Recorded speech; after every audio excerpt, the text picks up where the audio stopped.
So welcome for the last day of the conference and the last course of Andrea. So for those who are interested, the video are starting to be online. So the video of the first day are online, and we'll put also the slides. Okay, so Andrea. Okay, thank you. Okay, thank you everybody for coming. I hope you had fun yesterday night.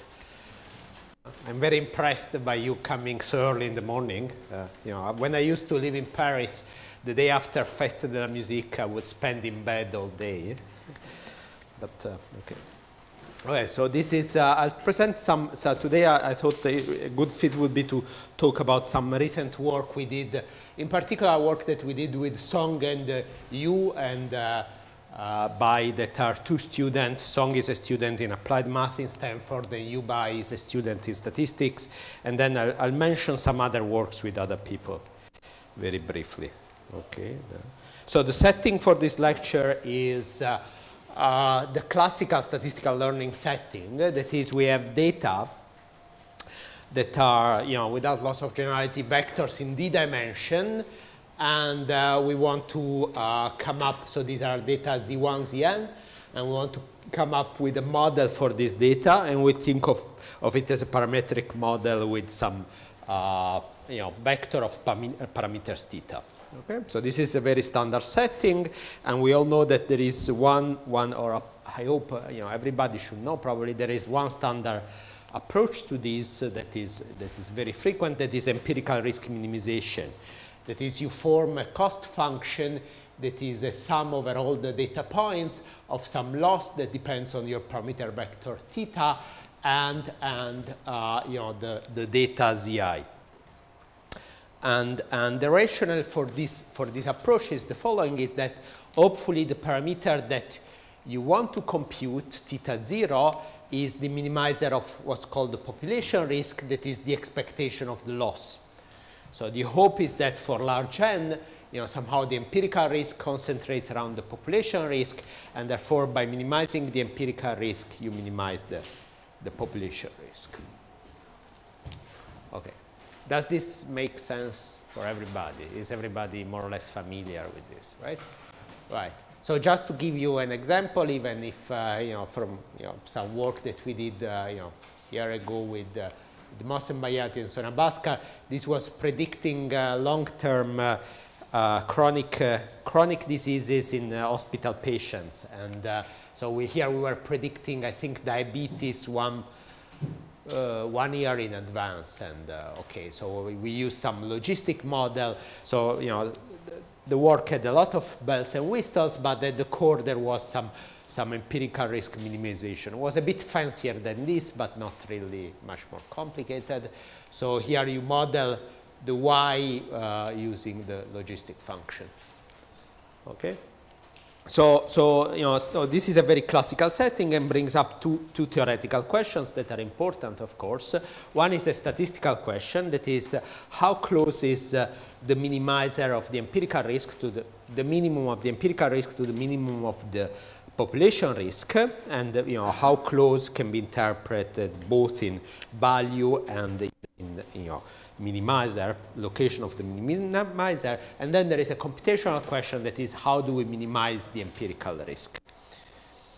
Okay, and yeah, so today I'll focus on the computational question. So this is the outline of this lecture. I'll talk about what happens if the risk is convex, then what happens when it becomes non-convex, and present two kinds of results. Some simple results that are when the number of samples is larger than the number of parameters, and then some more advanced results in the high-dimensional setting. And okay, I'll be a bit quick about this because it's a bit technical, and then discuss one negative example, you know, where you understand when this whole framework fails. And one curious example that in some sense is between convex and non-convex. Okay, so we all know a lot of examples of nice convex loss functions. One is the logistic regression model that I gave you before. So in this case, you know, again, the loss, you know, data comes in the form of pairs, where y is a label in 0, 1, and x is a vector in p dimension, and you minimize this cost. Another classical example is robust regression. Again, data come in pairs, labels and vectors, feature vectors, and labels in this case are real numbers. And okay, classical least squares would suggest to minimize y minus theta times x square.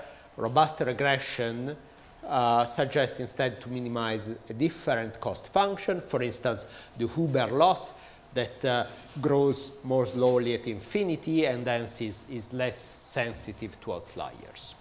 Okay? Okay, so these are two examples of nice convex losses. So what happens with convex losses? Yeah, two things. Now, one nice thing happens is that minimization is very easy, of course, because you know, under assumptions that typically are verified, you know, convex functions can be optimized in polynomial time. And the real you know, tricky question is what happens about, you know, statistical properties of these models.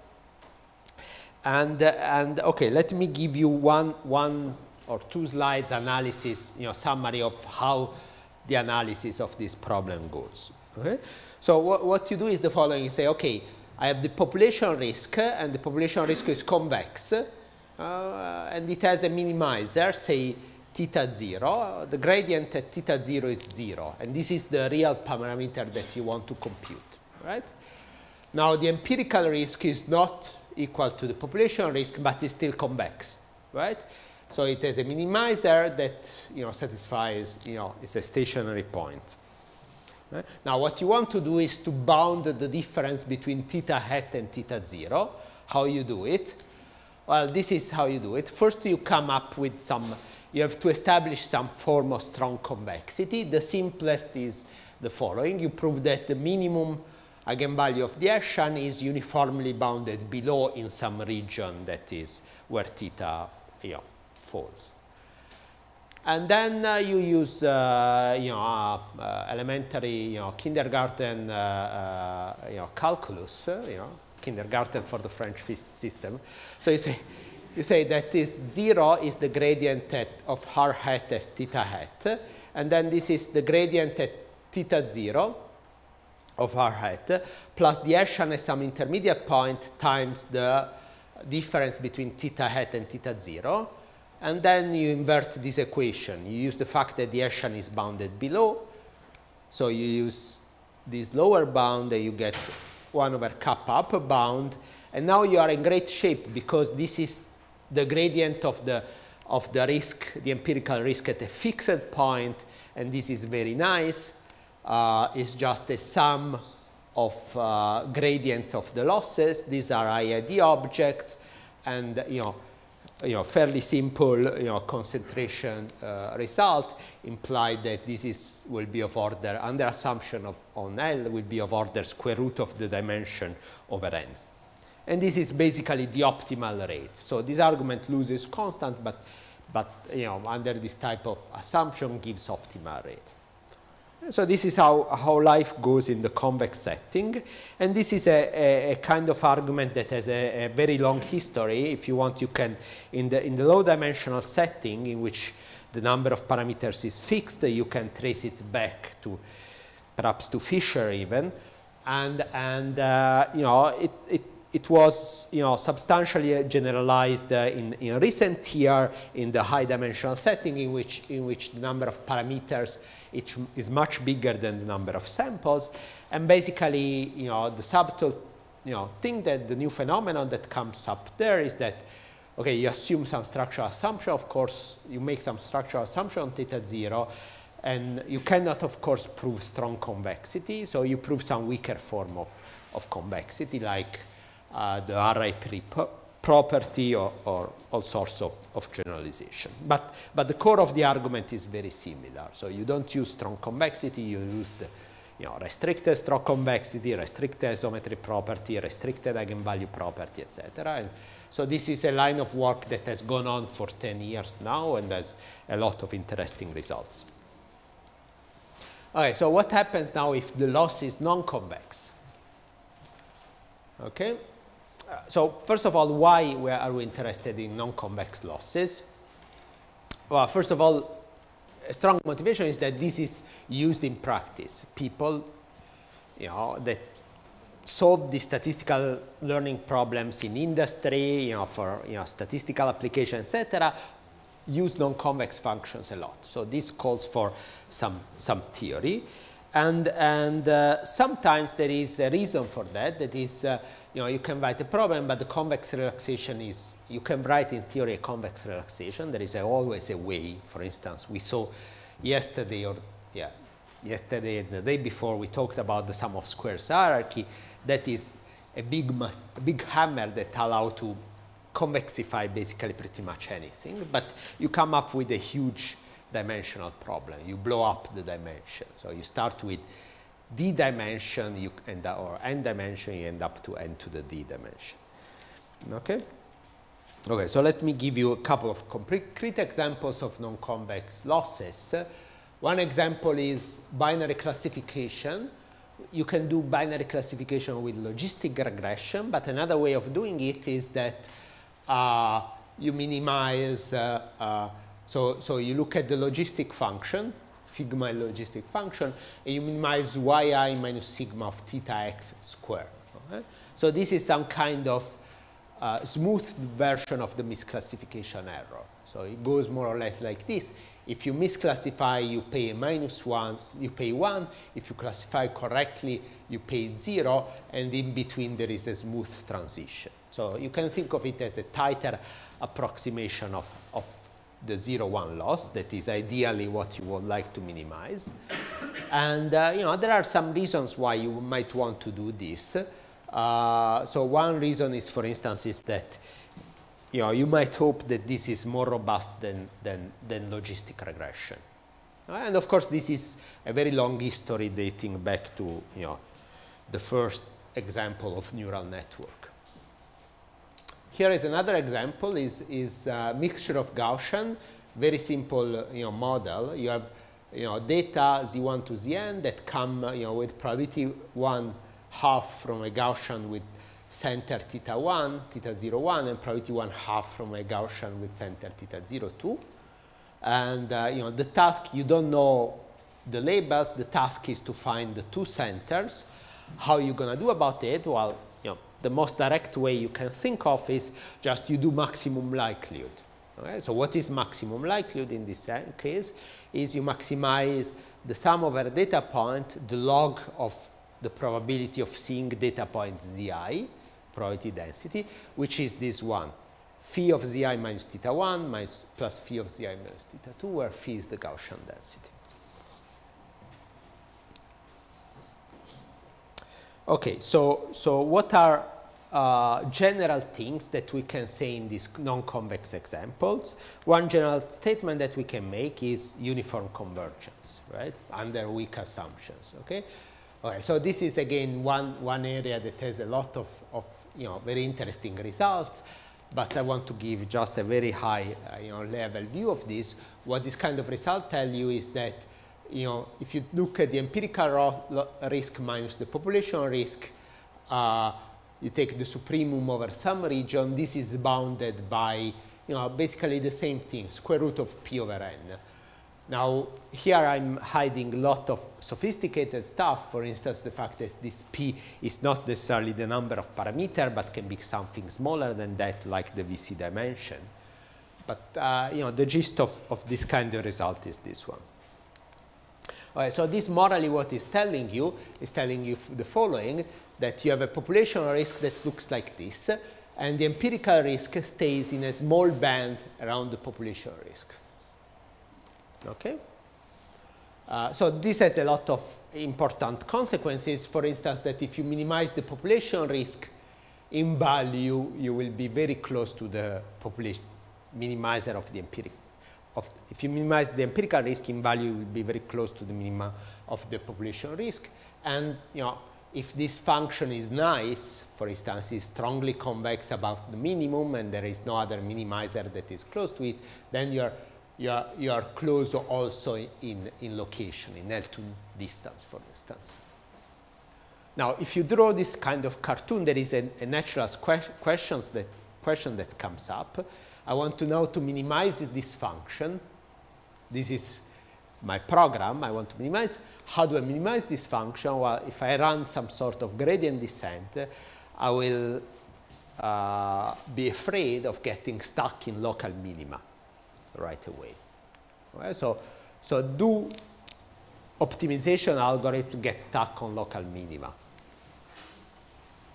Okay, so what I'm going to show is a simple experiment in which, so the type of experiment, this is you can run on your favorite problem or your favorite non-convex problem, but the type of experiment is the following.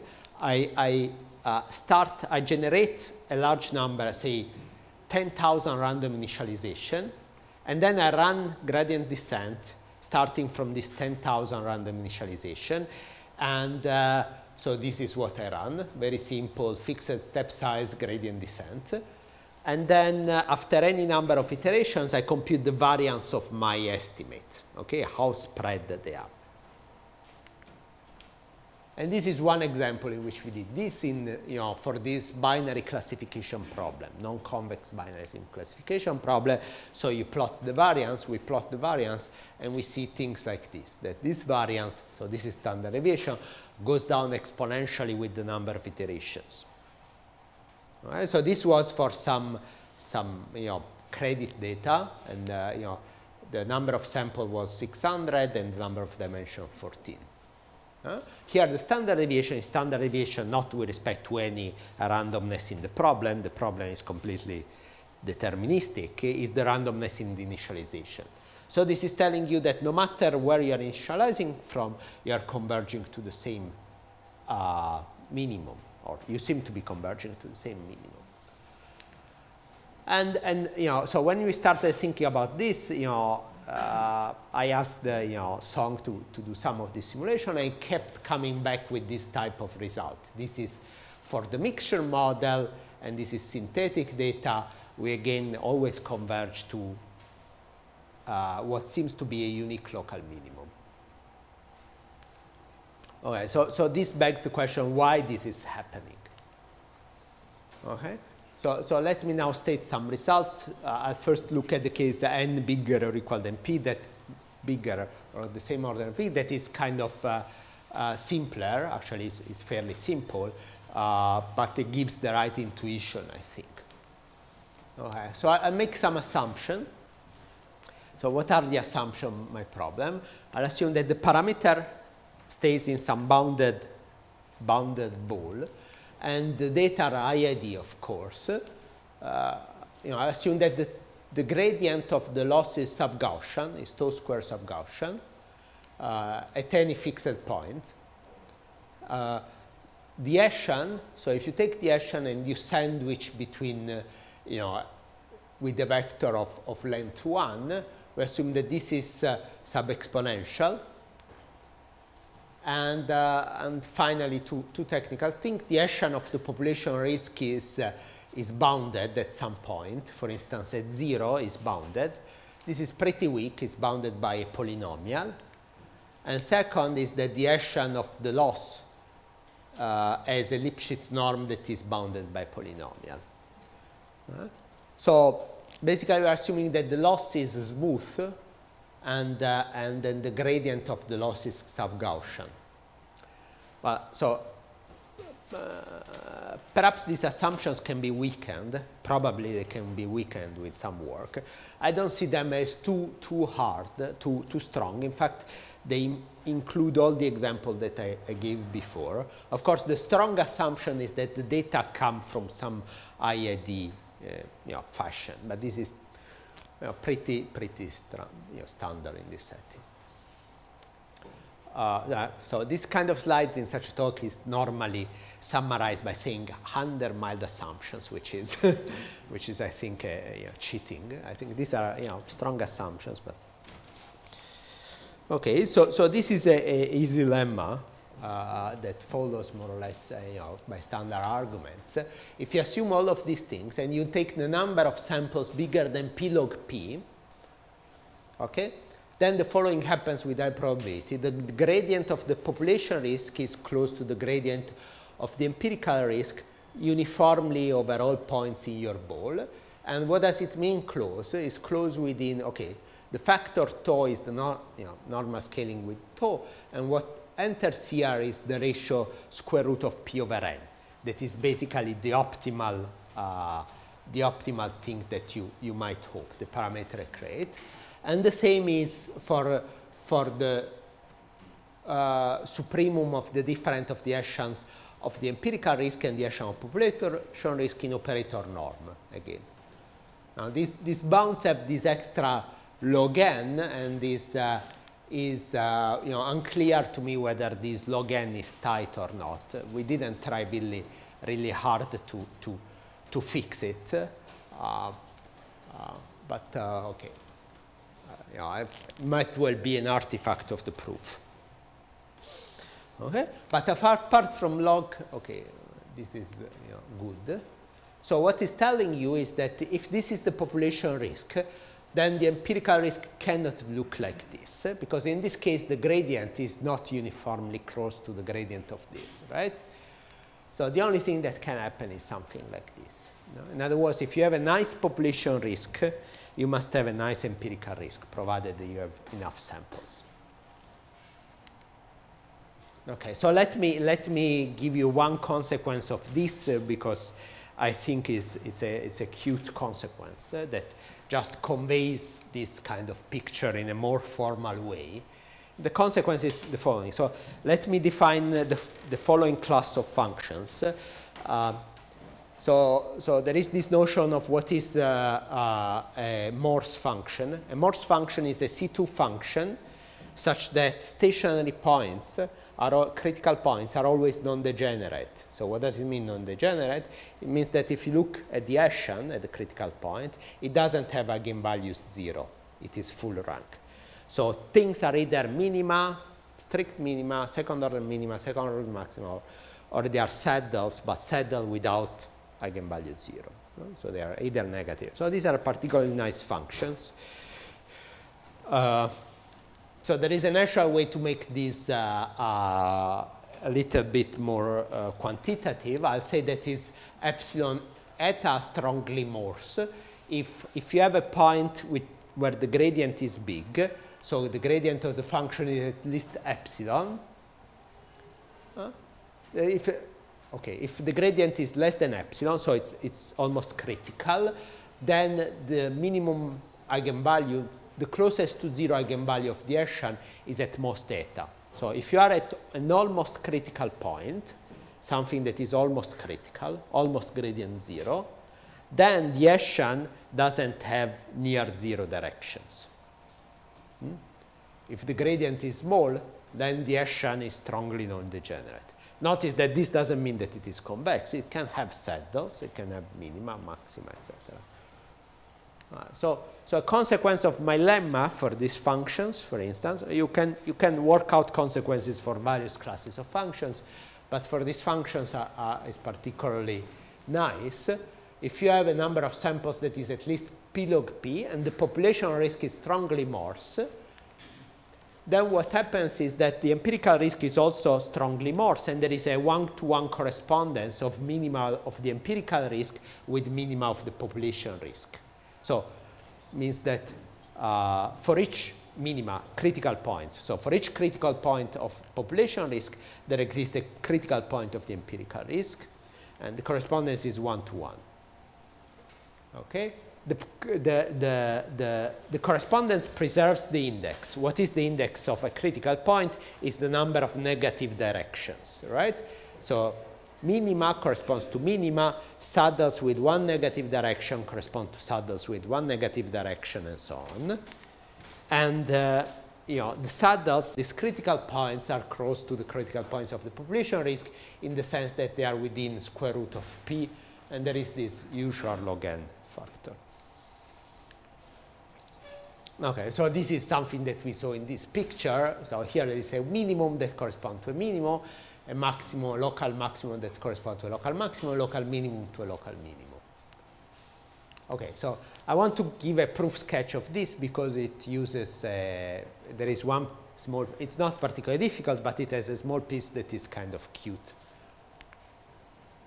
Okay, so how do you prove it? You want to prove that, you know, that there is no, you know, local minima that appears in weird places, right? This is what you want to prove, okay? So first of all, look at the values of theta. So any theta, either the gradient of the population risk is above epsilon or it's below epsilon. If it is above epsilon, you are done, right? Because if it is above epsilon, by uniform convergence of the gradient of the empirical risk must be at least epsilon over 2, okay? If you get a big enough constant, m p log p. Close to local minima, so this means that minima, so this is the picture. Let me draw a picture. So this is the population risk. So this first line tells you that cannot be, the empirical risk cannot have local minima or critical points in this region. So all the critical points must appear either here or here or here, right? Now look close to this, right? Close to this, can new local minima or maxima appear? Well, not really, because close to a local minimum, you know, by our assumption, the function, the population risk, is strongly convex. So you cannot make the Hessian change there. So by the standard convexity and assumption, then it means that the empirical risk is also strongly convex. So it must have a unique local minimum here. So this cannot happen. Well, local maximum is the same, right? A local maximum is strongly concave, so this cannot happen. The empirical risk also will be strongly concave in that neighborhood. Now, the only tricky point are saddles.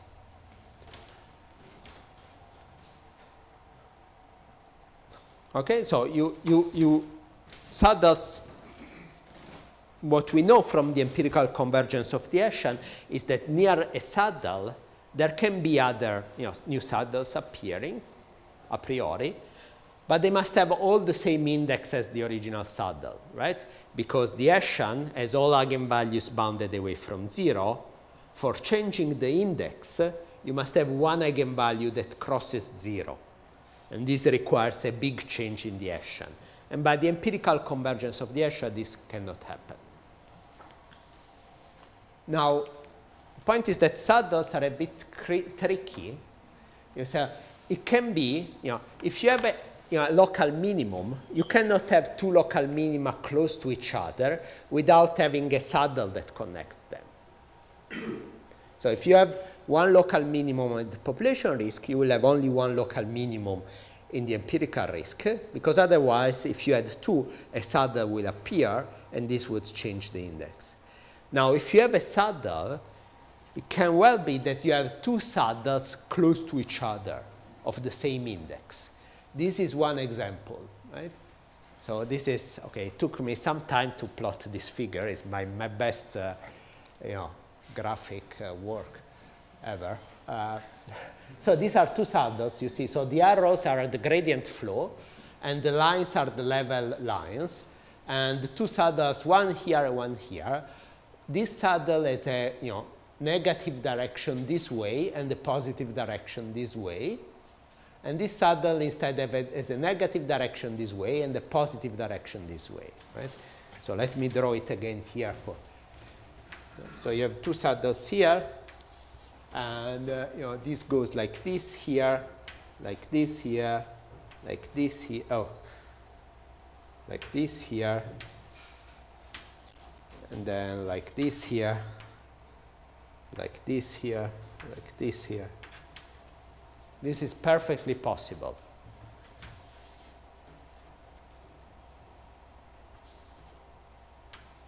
So unlike in the case of minima, so this is like, I don't know, there is something that is a mountain pass in one direction and another mountain pass in the other direction.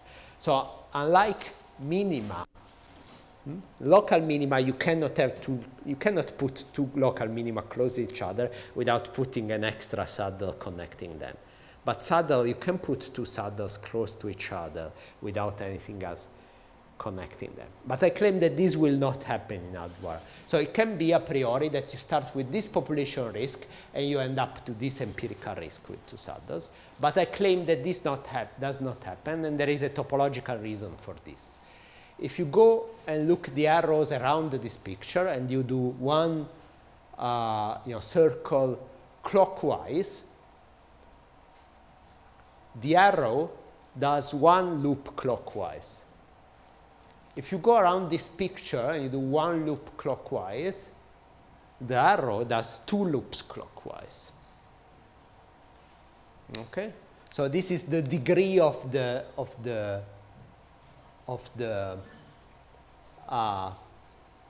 map given by the gradient flow around this minima, and this is the degree cannot change. So the fact that here is 1 and here is 2 is not a chance.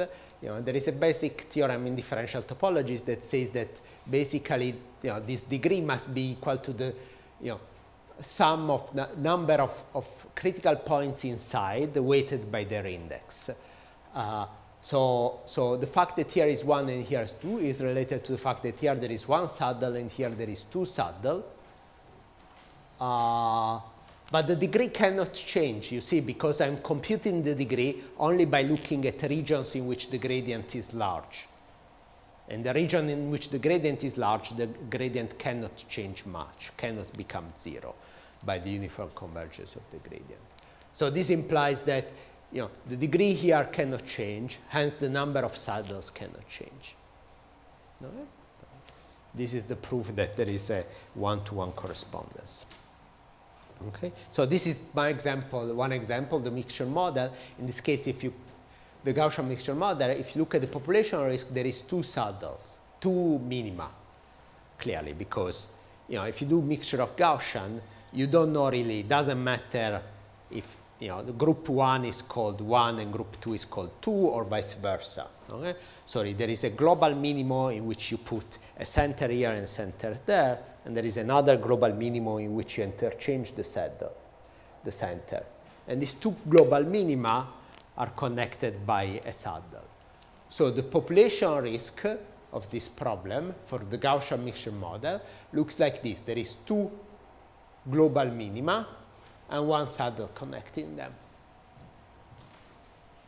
Now, if you look at the population risk, this is a small example. It looks basically topologically the same. The local minima change a little bit, and the saddle perhaps moves, but everything stays the same. Okay, so this is one consequence of this theorem. What about algorithmic implications? Well, you can try two kind of things. One strategy is the following, that is very simple to write a proof with, is you use uniform convergence to rule out the presence of bad saddles. What does it mean, bad saddles? A bad saddle is a saddle that has a very flat negative direction. I mean, the minimum eigenvalue is negative, but is very small. So this is a saddle that is difficult to escape from. You see, if you have a saddle with a negative direction that is big, a minimum eigenvalue that is big in absolute value, it's very easy to escape from it. You just find the negative eigenvalue and you go in that direction. So if you can use uniform convergence to rule out the presence of these bad saddles, and then you use a generic algorithm that escapes bad saddle. So one method is, for instance, trust region method. Trust region method, basically what it's doing is exactly that. It's looking for a direction that is, if you are at a point with a big gradient, you go in the direction of the gradient. If you are at a point where there is, gradient is almost 0, then there is a big negative direction of the Hessian, you go in the negative direction of the Hessian. The bad part with this type of result is that trust region method is something that nobody would use for practical problems. I mean, for large-scale practical problem. So you can try to do more work and basically, characterize better, this empirical risk and then prove convergence of gradient descent. And actually, we do this in some cases. Okay, so let me give you, examples of this result that you can obtain with this kind of theory in the case of this binary response model, and in the mixture of Gaussian model. All right.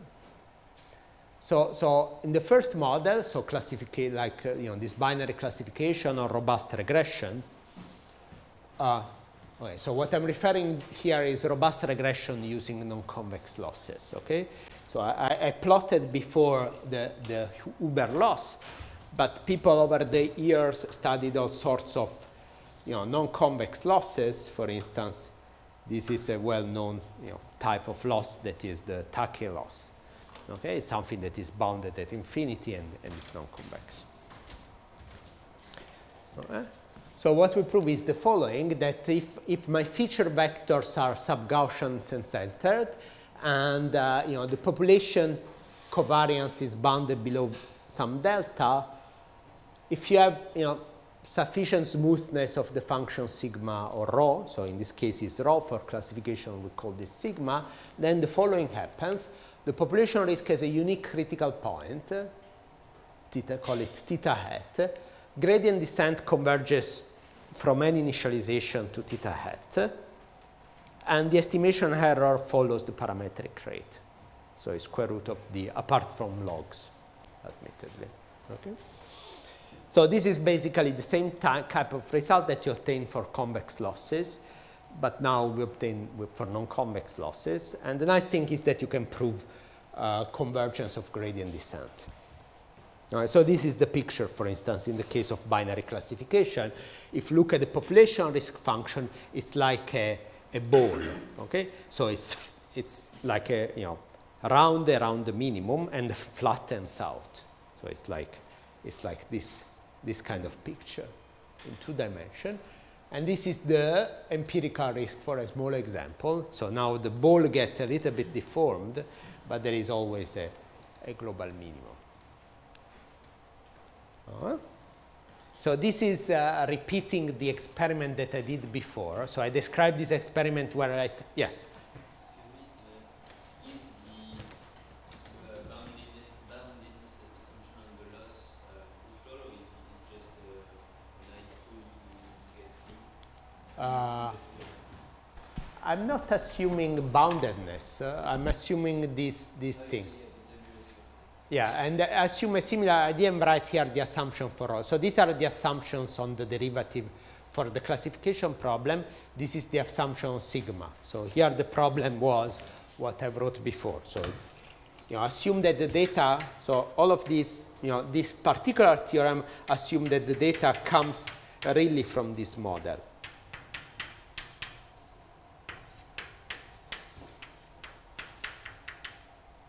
So the data is really generated from the model. And what I need is that this sigma is smooth. Okay, so in the sense it has 3 derivatives and is bounded. So for instance, one case that we cannot treat is the strict 0-1 loss. But we can treat, for instance, hyperbolic tangent or the logistic function.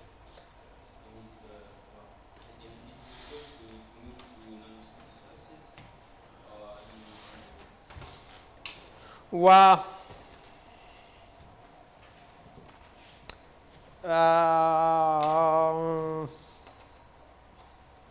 I mean, taking our result and applying it to non-smooth losses directly is a bit of a pain, right? I don't think that would work nicely because you would potentially you might have points at which now the thing becomes non-differentiable. I mean, the empirical risk becomes non-differentiable. Something that you can do for sure is the following.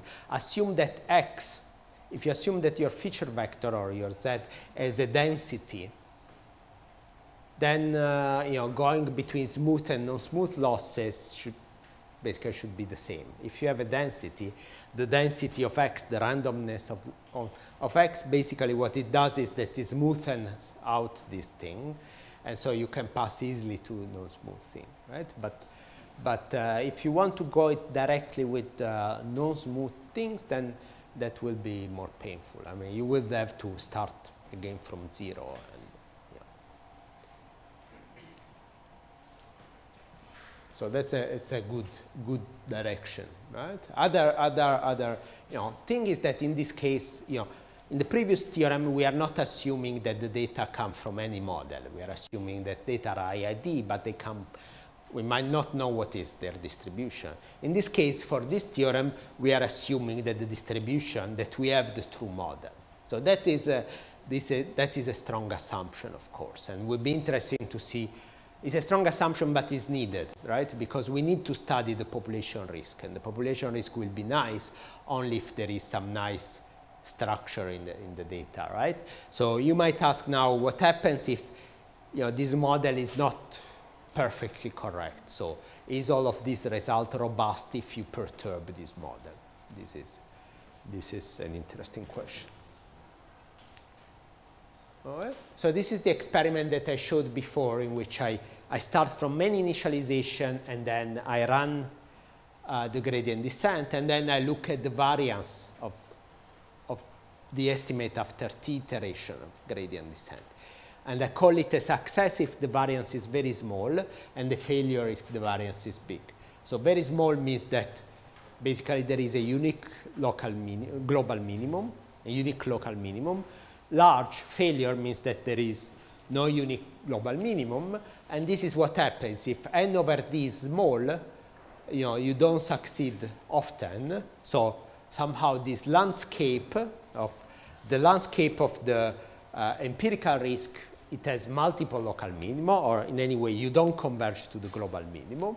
And success rate height means that you converge to global minimum. So as n over d increases, this seems to be a threshold where the landscape becomes very nice. So it has a unique global minimum.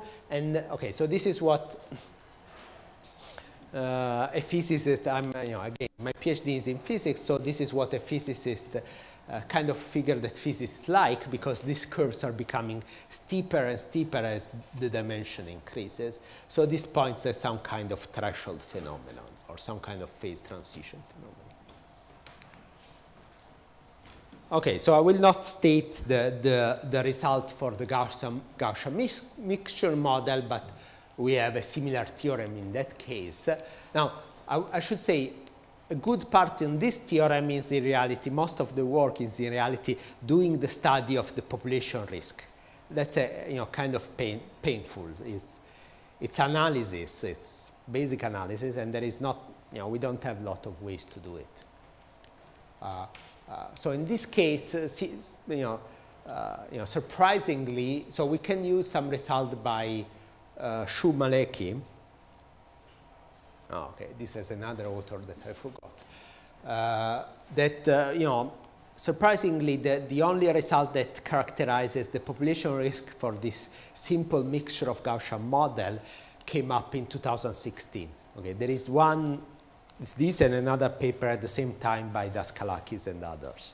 Right? So this very simple problem, take mixture of k Gaussians, or 2 Gaussians even, and what is the shape of the population risk. This was solved basically only in 2016. It's kind of funny. Yeah. Right, so for the regression problem, I'm not so sure I understand everything, but what is the gain that you have from moving to convex to non-convex? Is it that theta 0 will be better? Or? We don't really compare the two, because in this case, okay, the reality is that for the regression problem, there is not really a strong case for using non-convex losses, right? There is not really. I think that we can build. You can build examples in which, of binary classification, in which if you do logistic regression, or if you do support vector machine, you get the wrong classifier, right? Because if you think about it, logistic regression, or SVM, penalizes, counts each point with the distance from the separating hyperplane. So you can construct examples of distributions in which, again, SVM or logistic regression fails completely, and instead, this thing, if you use a bounded loss, it doesn't fail. Now, there are other ways to deal with it. For instance, there is people that do the following. You run one SVM, you get one separating hyperplane, and then you take all the points that are within some distance from the separating hyperplane, you throw away the others, and then you run again SVM using all those points, and then you iterate, and this fixes the problem. But I think another way to fix the problem would be to use a bounded thing.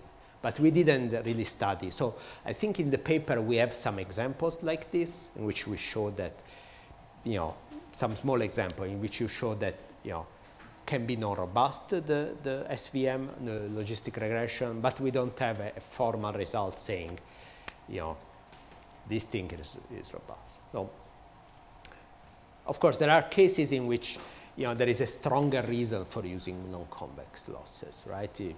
If you do, models with hidden variables, for instance, right?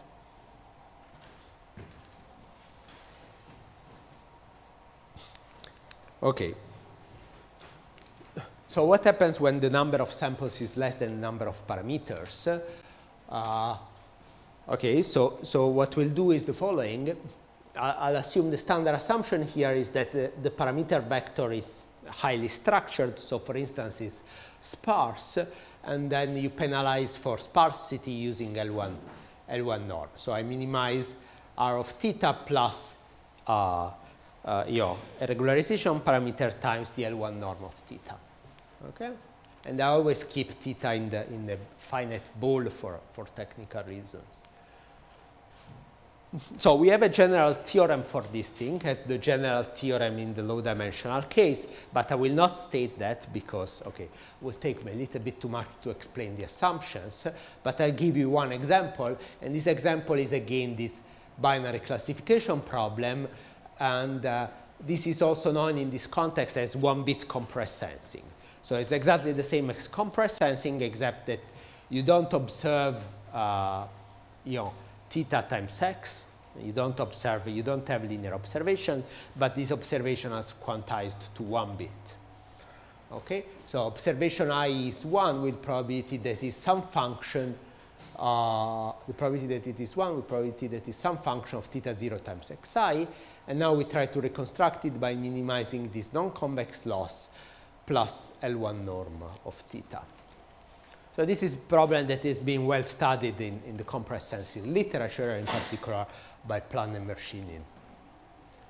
So what we prove here is the following, that if x is, again, one sub-Gaussian centered and uniformly bounded, and basically the covariance is bounded below by a constant, and we have this extra knowing assumption that x must have a density, then the following happens. If the number of samples is at least the sparsity times log d square, so you need the number of samples much smaller than the dimension but bigger than the sparsity, then with that probability two things happen.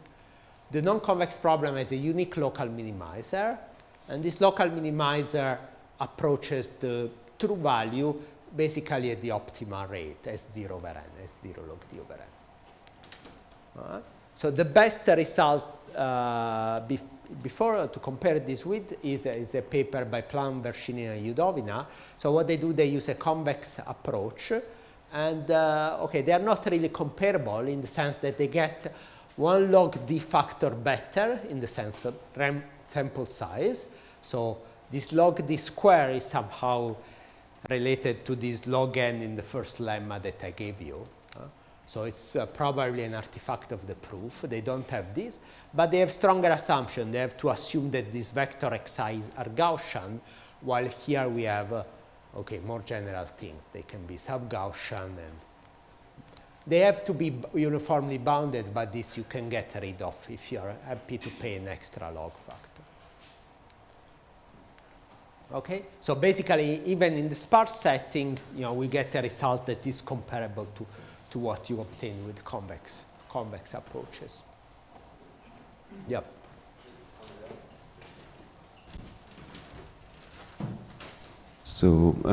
So here you are in high-dimensional setting, okay? Yeah. And you have an assumption on your covariance, which is that all the eigenvalues, the mean covariance, all the eigenvalues are bounded away from 0.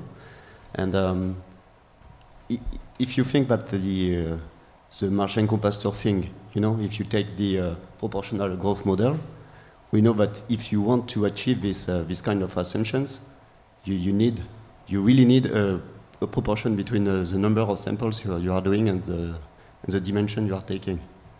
No. So somehow are you assuming that n over p is bounded? No. This is the population covariance, right?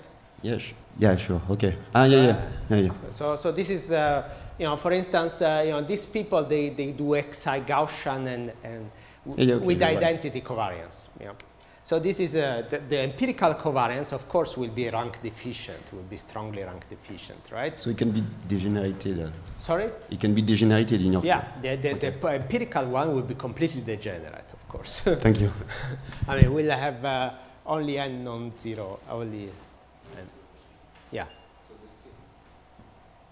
Theorem is regarding the one-bit compressed sensing, right? So there is no assumption on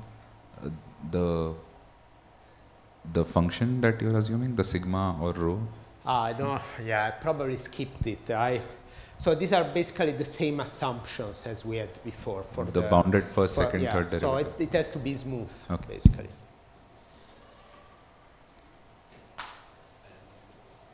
Other question? One more question. It's maybe the dependency between your theorem and the others on delta. Is it the same? Is it the same kind of polynomial? It's hidden in the constant, I guess. But this delta? Yeah. Yeah. I don't remember what is. Yeah, it's somehow hidden in these two constants. Because probably with log d. Sorry? It could be as big as log d. I mean. Why should it be as big as log d? Because it's going to be 1 over delta or something. So let's say the status here, the state of the art, was this paper of Plan-Vershinin and Yodovina that is this population covariance equal identity.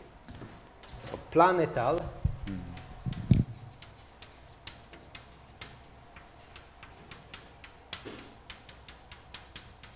Okay. So here we are assuming much less than that, but plus they are assuming Gaussian. So x's are Gaussian, and there is this, right? So I understand, you want this going to 0, but even in standard compressed sensing, for instance, you assume RIP. Forgetting RIP with random designs, how do you get RIP with random designs?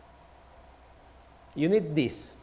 The best result that I know is Mark Rudelson and Shueng Zhang, and they need this to get RIP. So even for getting RIP with random designs, you need this. If you have a result where you do RIP without getting this in random design, tell me, because it's nice. I think actually it's impossible. Of course, I mean, if you don't have this, if the population covariance doesn't have RIP, so I mean, you could assume that sigma is RIP, of course.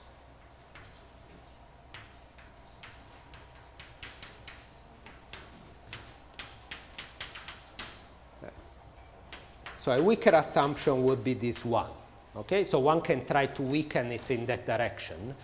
So a weaker assumption would be take the population covariance, assume RIP in the population covariance, and prove something using that, right?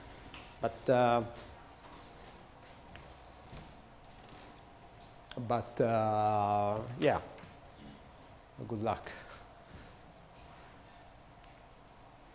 Okay, so let me compare a minute with the non-convex literature, because there is a growing number of results in non-convex methods in statistics. There is a sequence of results starting with Low and Wainwright. So what this kind of results prove is that there might be multiple local minima of the empirical risk, but these are all very close to the basically population minimum. Okay, so here what we are doing is something very different, in sense that we are proving there exists a unique global minimum. So it's a stronger kind of result. second sequence of results, there are a sequence of results that what they do is they prove that close to the global minimum, the function is strong, the empirical risk is strongly convex. Okay, so if you start with a very good initialization that typically comes from a convex method, then you will converge there.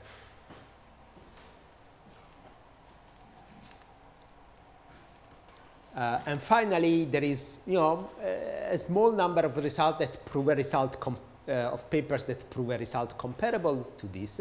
That is that there exists a unique local minimum. There is one paper by Pauline Law on high-dimensional regression. So this is comparable to what we have here, but they require, with the result that I stated here, but it requires the number of samples that grows like S0 square. And then there is some very nice work by Bright and al. That works on phase retrieval, and then some work by Rongje, Jason Lee, and Teng Yu Ma that proves a result of this type for matrix completion. Okay, so this is this kind of theory tells you basically that if the population risk is nice, then the empirical risk is nice, and you can minimize it. Of course, this theory breaks down in some examples. So let me give you one example. Let me show you where does it break down. So the intuition, what is nice is that what I described brings up very clearly what is the intuition. That is, if the population risk is very flat in some region, then many local minima will appear. Here what we showed is that if the population risk is nice and has well-defined local minima, then the empirical risk has the same behavior. But if you have some very flat region, then you will have many local minima appearing. Okay? And again, my favorite example is something that I described already briefly yesterday, is the spike tensor model. So in this case, we have a vector θ0 that we want to estimate. It's a vector of norm 1, and the data is just a coefficient times θ0 tensor k plus noise, where in this noise is a symmetric Gaussian noise tensor. So in particular, entries I1, Ik are IAD normal 0, 1 over n. Okay? So if you don't know what a tensor is, it's just a, again, a table of number. I1, Ik is lambda θ0 I1, θ0 Ik plus this Gaussian noise. So the question is, given one realization of this tensor, figure out, estimate θ0. And this is something that I mentioned, yesterday, that, okay, this puts together a bunch of results. The following happens. If you take maximum likelihood, so here there is a parameter lambda that is the signal to noise ratio. Okay? Lambda large means that the signal is strong and the noise is small, right? So the following happens. There exists a threshold of order 1 such that if lambda is bigger than this threshold, then if you do the maximum likelihood, if you compute the maximum likelihood estimator for this problem, this is a very good scalar product with the truth. Okay? So the scalar product between the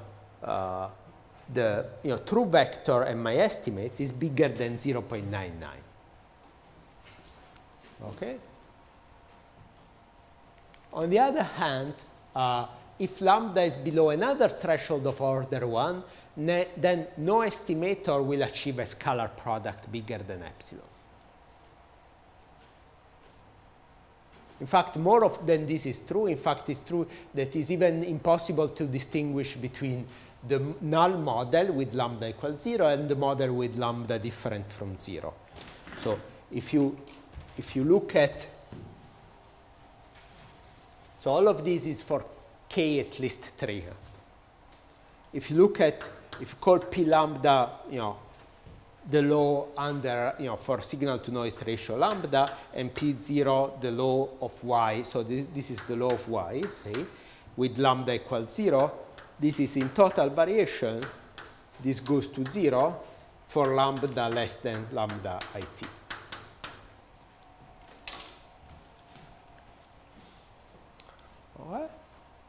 you know, this something happened that is what we talked about in the last couple of lectures. There is a big gap if you try to compute this in polynomial time.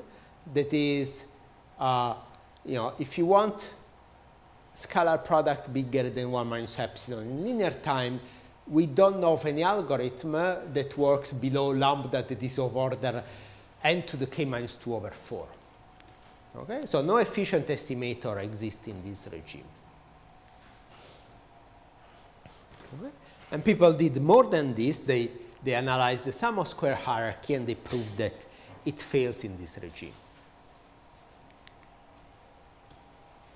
Okay.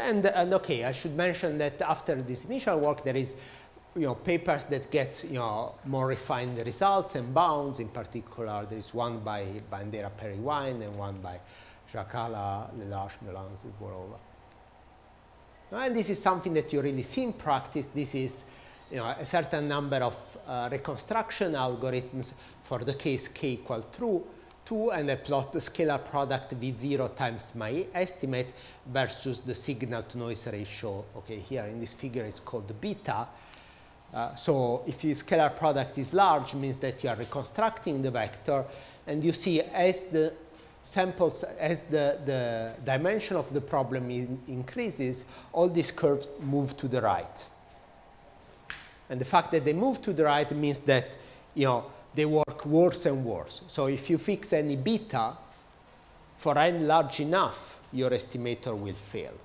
So if any beta of order 1, things eventually will, you know, algorithms eventually will fail. Now, it's interesting to look at this problem from the point of view of landscape that I kind of tried to describe so far. And so the population risk, so what is maximum likelihood? Maximum likelihood is minimizing this thing, is minimizing minus y times tensor theta k, right? Maximum likelihood is really minimizing y minus lambda times theta tensor k. But if you expand this, there are only the double product matters. So it's equivalent to maximizing this scalar product. And you want to maximize it here over the unit sphere. Now, if you look at the population risk, so what does it mean in this case, the population risk? Well, it means just the expectation of R hat.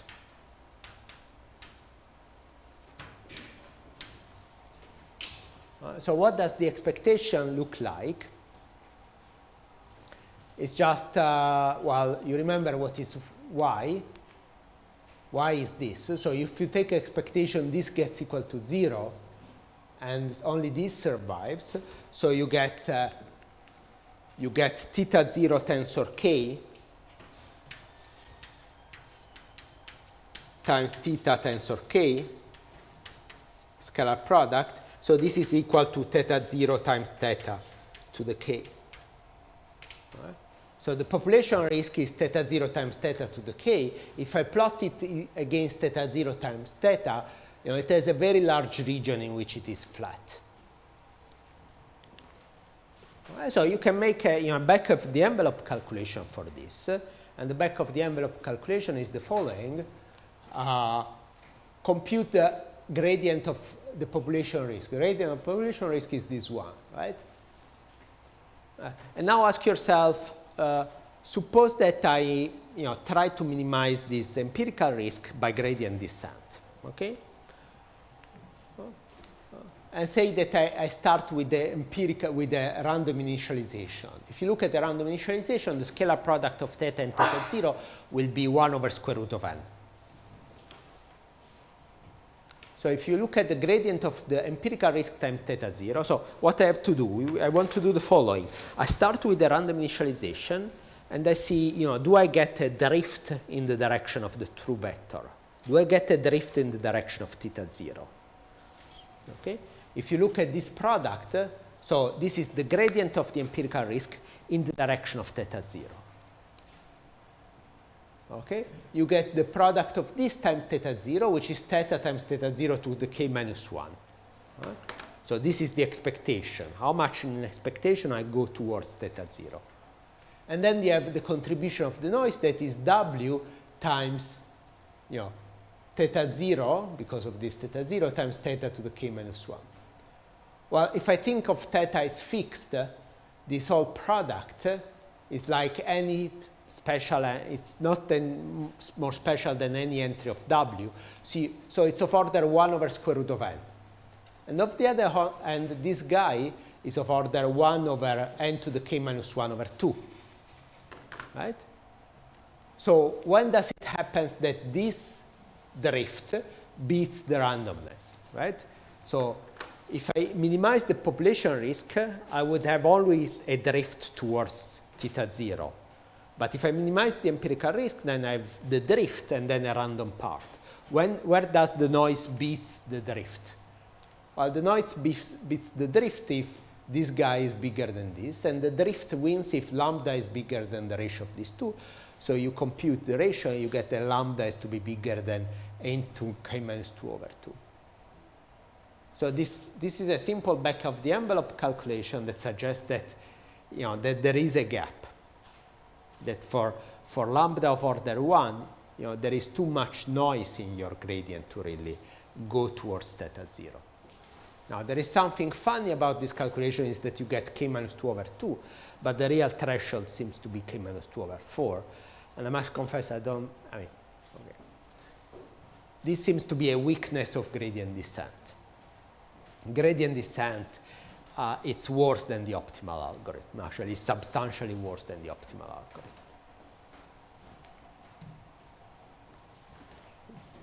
Okay. So in the last 10 minutes, I want to talk about, so I talked about convex problems.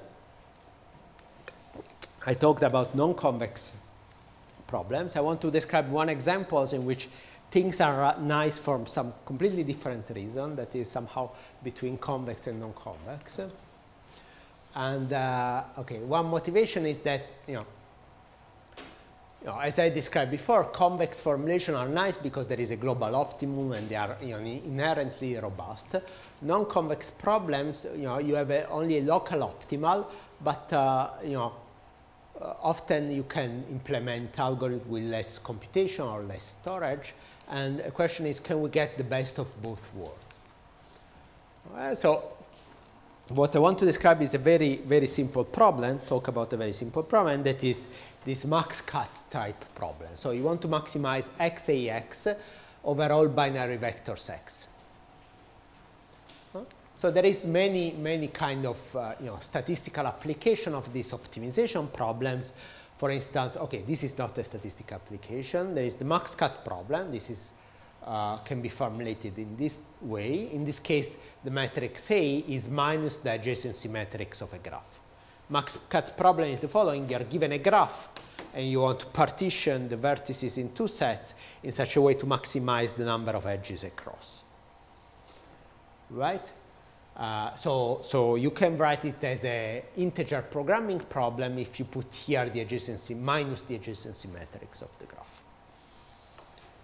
Another problem is mean bisection. In this case, I want to partition on two subsets of sides of equal size in such a way to minimize the number of edges across. These are both NPR problems. You can encode the mean bisection by putting the adjacency matrix of the graph minus a constant times 1 transpose. You see, this constant times 1 transpose is like putting a penalty that is minus 1 times x squared. So for lambda large, this forces the vector x to have scalar product 0 with all one vector, so to give a balanced cut. And then there is statistical applications again, like stochastic block model, graph clustering, etc. So there is a standard convex relaxation of this problem that is actually, coming back to something we did a couple of lectures ago and also last lecture, is the degree 2 of the sum of squares hierarchy.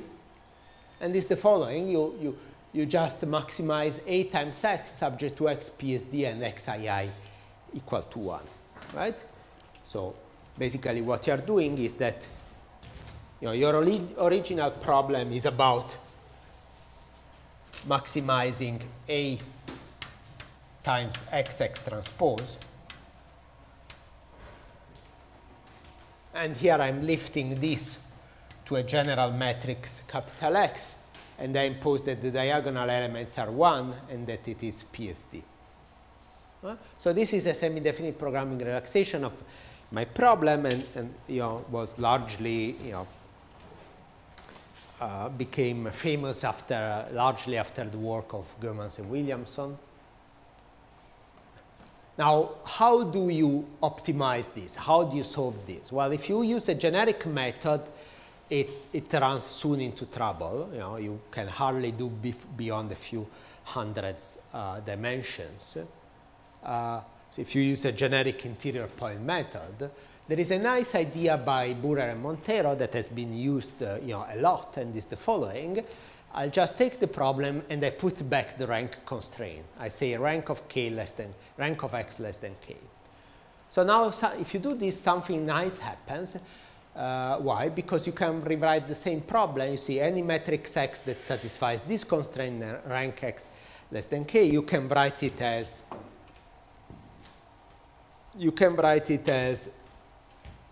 xij equals sigma I sigma j.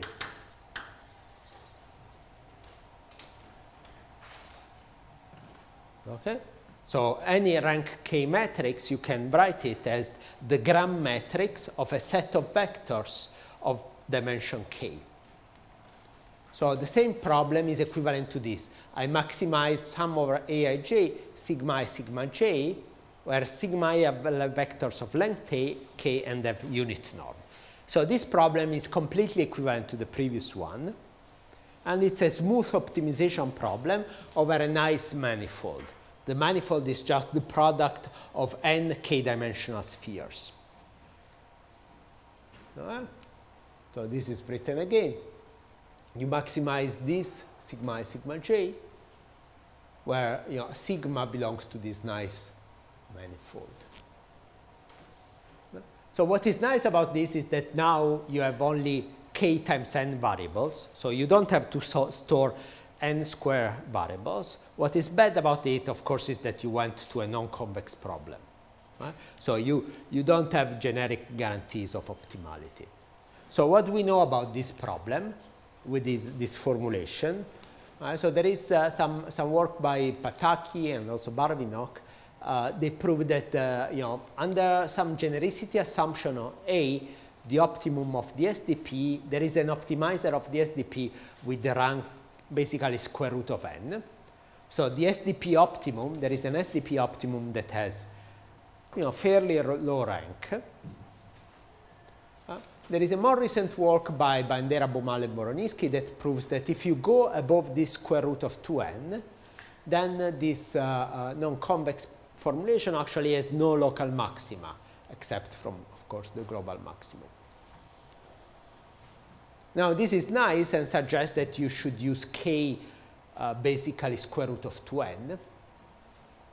Now, I started getting interested in this because I programmed it, and I found out that in many problems I was interested in, like this stochastic block models problem, if you use k that is something like 10 or 20, it works just fine, even if you take n of the order of 100,000.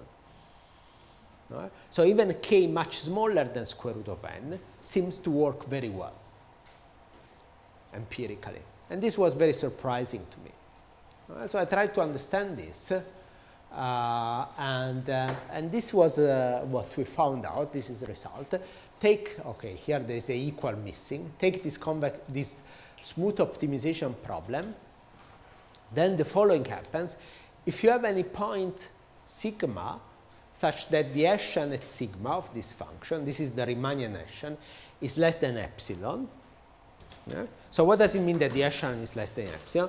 This means that this point is, for instance, local maxima satisfy this condition, right?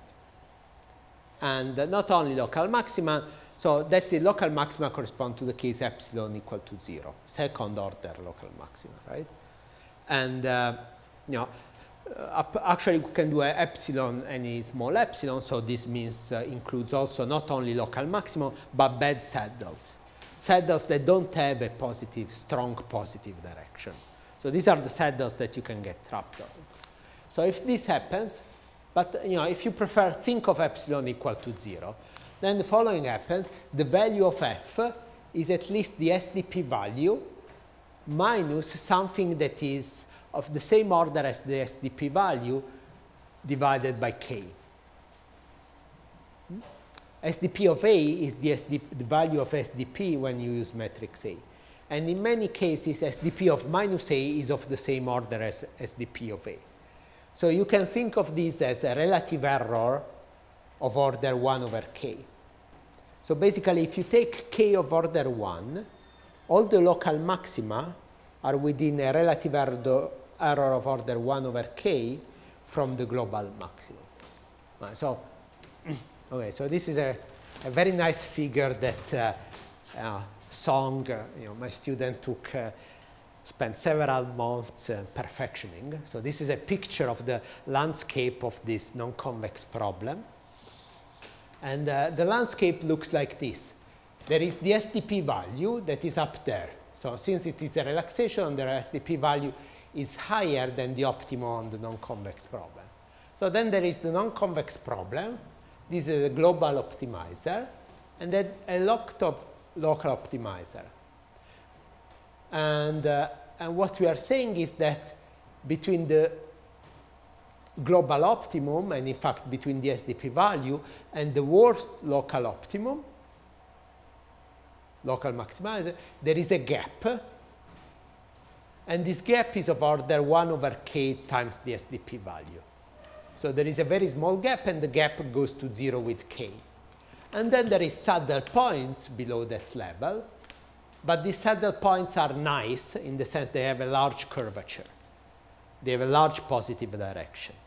So these are kind of nice saddle points. So this is basically saying to you that you can optimize this function within an error 1 over k, right? Even if you take k finite. So if you want to error 1%, you can keep k equal 100. Okay? So this is one example in which we run again gradient descent, and you see this is the SDP value. It's just the purple line, and then you do k equal 5. Okay, this is, I don't remember the dimension of this example, but this is typical behavior. Do k equal 5, and you get some limiting value. Then you do k equal 10, and you converge to a much closer value, and k15 is already indistinguishable with from the SDP optimum.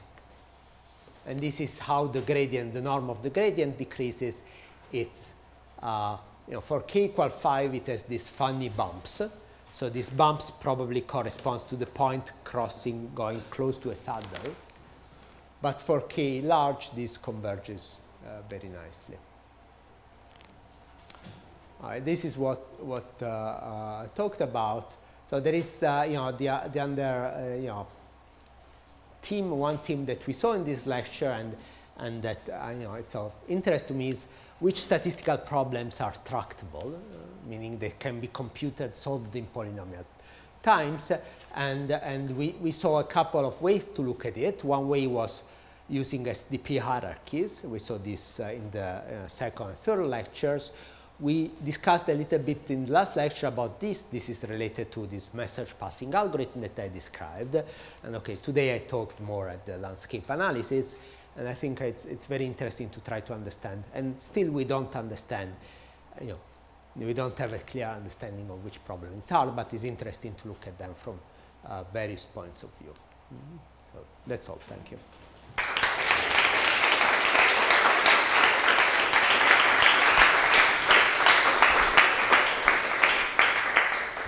So questions for Andrea?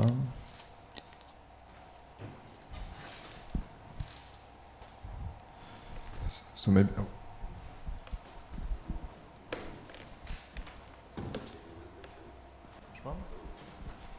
Speak loud. Hello? Hello. So, in your proposal, you were talking about non-negative matrix factorization, and is there a link with landscape analysis and non-negative matrix and I couldn't factorization? Fit, okay, I couldn't fit that. It's there a link, not really in the sense that. So we have been working on that recently, and we came up with a formulation that I think it's very nice. And okay, let's see. Can I describe it to you? So we can come up with a nice formulation recently. So what is really non-negative matrix factorization is that you have a bunch of points in some dimension, and then you want to find, say, a certain number of, and these are convex combination of, say, these points are generated as convex combination of a certain number of vectors, like, right? So V1, V2, V3. And now you are given only the white points, and you would like to identify the VI points, right? And now there is a way to approach this that uses what's called separability. So what is separability? It assumes that basically there is one white point sitting on each of the corner. Okay? So how to make sense instead of this when there is no separability? So we have an optimization formulation in which you try to find somehow the points, the vector V. So look at the convex envelope of these guys. So you try to find the V hat, say, V hat 1, V hat 3, V hat 2. That minimizes two objectives. First, we want to minimize the distances between the V and the convex hull of the white points. And second, we want to minimize the distance between the white points and the convex hull of the V. Okay? So you can write an objective function that is the sum of these two objective functions. What I like a lot about it is that this is a way to formulate the problem that doesn't start from an assumption. Somehow there is something that makes me deeply uneasy about non-negative matrix factorization, is that you state the problem, but to state the problem, you state the assumption also. Okay? Here there is a formulation that doesn't use this. Otherwise, if you don't do separability, then normally you don't have a way to. This is a neat thing. And okay, so we have a paper in which we worked quite a bit on this, and we came up with some statistical kind of result. It's not really, but some robustness results, saying that if you are able really to minimize this cost function, you get that the V hat are close to the V. Now, of course, what you have here is an horrible non-convex problem, right? Because to say the least, there are. If you have any set of points and you permute the names of the points, you change V1 and V2, then you get an equally good reconstruction. So this is obviously non-convex, and there's multiple global minima related by symmetry. Now, what we see empirically in practice is that you can write some kind of gradient descent algorithm. Actually, we can try alternate minimization, etc. And we find pretty good reconstruction. So they work pretty well. I think it would be very interesting to, even in simple cases, to do the landscape analysis of this thing, right? Well, perhaps in a couple of years. Or some of you can do that. Okay, other questions? So I was just wondering whether the analysis you make of all these non-convex problems suggests that some optimization methods are clearly superior than others. For instance, you mentioned a Riemannian optimization method, but you could change the way you define the Riemannianization, like using various retraction or so on. Does it change anything, or it's just like every good algorithm does the job? In which Riemannian optimization, in which setting? I asked to Nicolas Baumal, and he said, okay, you pick whatever retraction, and it always gives similar results. But is it like? Well, yeah, I'm not an expert of Riemannian optimization, so I learned something for working on this problem, right? And in this specific problem. Now here there is an obvious natural retraction. I mean, you know how to compute the geodesics here, so you go in the direction of the geodesic, right? Yeah, I don't. Maybe some way to precondition the Hessian to avoid some poor. Possibly. So the reality, okay, I'll tell you the truth, right? What is the fastest thing that I know for this specific problem, okay? For this specific problem. What is the fastest thing that I know is the following. I take each I at random and I maximize with respect to sigma I. Maximizing with respect to sigma I is easy because it's just you take sum over j, aij, sigma j, and you normalize. And this is sigma I nu. Okay? Very simple. So block coordinate descent. It's very fast, especially when you have to do with a graph, with a sparse graph, right? Because computing this sum, you take a number of operations that is of order of the degree of the graph times k, of the average degree of the curve. So this can be extremely fast. So my experience is that on this problem, this is very nice. Now, problem is that analyzing this is impossible. In fact, you can construct example in which you get stuck, right? Now, a good question would be, can you somehow come up with a perturbed version of this, in which you take the sigmas, you compute this thing, and then you perturb it a little bit, and prove that it converges rapidly, right? An even better question is, you know, I said we have some algorithmic result about this method, right? And if you do the analysis, if you look at our theorem gives a complexity that is, okay, now I don't remember exactly, but it's not what it should be. It's n squared instead. So we would like to get linear in bounded degree graphs, say. We would like to get linear complexity, but we get n squared complexity for doing the optimization, times extra junk, right? But we would like to do n complexity. And empirically, the complexity is linear, okay, or nearly linear. So there is a big gap. Now, what is the best, method here, the method with the best guarantee? There is this matrix multiplicative weight update method that was developed by Aurora and then others, and Azan and others. And there is a paper by David Steurer, and it proves that you can use matrix multiplicative update to do max cut in bounded degree graph in time of order n times polylog factors, right? Now, interestingly, I never saw a single implementation of this algorithm in any. They have, perhaps dozens of papers. They never implemented, and it's kind of known that this converges. The dependence on epsilon on the gap to optimality is very slow. It's bad. So, it's interestingly because this original problem, this SDP, is the single simplest SDP that you can think of. And you look at it for a graph of bounded degree, and we don't really know how to optimize this SDP, right? That's an interesting research question. Huh? So I think that if you could do a sharper analysis of this type of algorithms that I described here, perhaps you could get something that is not only practically competitive, but theoretically comparative with the best results.